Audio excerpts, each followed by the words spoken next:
কে বিকট দেখা যায় না আমার মুখটা? কিসের জন্য সেটা বলি? আমার মুখ আজকে এরকমই বেইক্কা গেছে। কিসের জন্য? সকালবেলা আমার বউ ইউটিউব ঘাইটে দেখছে অনেক সেই ফুড ব্লগাররা অরুণদা না ফরুন্দা তার দোকানে সে বেগুন সুন্দরী পাওয়া যায় না।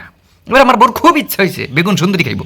ঘুম থেকে একেবারে চুলের মুঠি ধৈর্য টাইনে আমার উঠাইলো। উঠানোর পরে গেলে যাও হাটে থেকে বেগুন নিয়ে আইসো।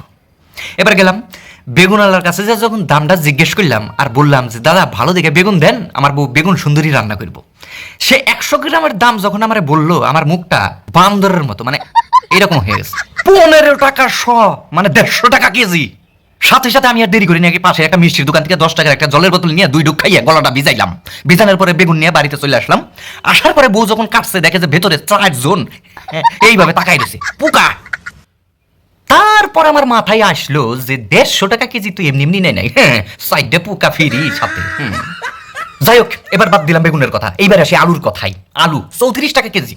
আর ছোট ছোট ছোট ছোট আলু আছে 28 টাকা কেজি। ছোট বলতে ওই দাদুর মানে আমার দাদু চাষ করতো ওই সাইজের আলু, ওইটার দাম 28 টাকা। তো ওই 28 টাকার দাই আনি। এবার বড়টা আনি না কিসের জন্যে? বড়টা আচ্ছা আলু মিষ্টি হয় কেন? এটা তো মিষ্টি আলু না, এটা তো গোল আলু, মিষ্টি হয় কেন? মানে এই আলু দিয়ে কি কি খাই সেটা বলি। চা, শরবত, এমনকি পায়েস দিয়ে আমাকে এই আলু দিয়ে রান্না হয়। মিক্সির মধ্যে আলু গিলে ফালাইয়া একদম পেস্ট করে রস জবাই দেয়, পুরো শরবত মানে আইখের রসের মতো লাগে। ওই দিয়ে আমরা মিষ্টি চা শরবত সবকিছু খাই, এত মিষ্টি। এই শুনতে দাও, এই আলু আলু দিয়ে ছানার বড়া করতে, মানে ছানার সেই মিষ্টি এক ধরনের হয়, ওইটা করো তো। 34 টাকা কেজি আলু বাড়িতে আনার পর যদি দেখি যে আলুর দোষ ধরা পড়ছে, কেমন লাগে?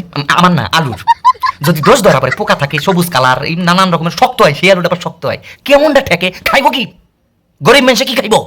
কাঁচা লঙ্কা কিনতে গেছি, একজন দেখি ছোট ছোট ছোট ছোট কাঁচা লঙ্কা নিয়ে রয়েছে। ছোট বলতে ওই যে 1.5 বছরের বাচ্চা কাছে নুন কই না, তার থেকে ছোট এত ছোট কাঁচা লঙ্কা। আমি জিজ্ঞেস করলাম লঙ্কা ঝাল হবে তো? বলছে বেলডাঙ্গার লঙ্কা, ঝাল হবে না মানে?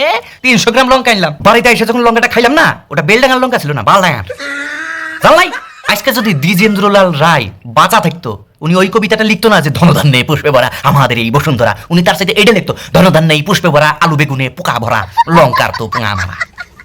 আর কবিতার লাস্ট লাইন হইতো গরিব মানুষ বাঁচবে না রে এই আমাদের বাংলা রে বাংলা। বাহ। এরপরে না আমার মনে হয় বড় বড় সোনার যে দোকানগুলো আছে, পিসিচন্দ্র পিসাচন্দ্র যা যা আছে সব জায়গায় এই সবজির আড়ত খুলবো। সাধারণ জনগণের উদ্দেশ্যে কইতেছি, যারা আমার মতো, কইতেছি সবজি খাওয়া বাদ দেও, মাছ আর মাংস খাও। মাছ মাংস খাও, অনেক কম দাম, সে 2 দিন পরে নয় মরি যেমন, মশলাপাতি একটু বেশি খেতে হবো, মাছ মাংসই খাও।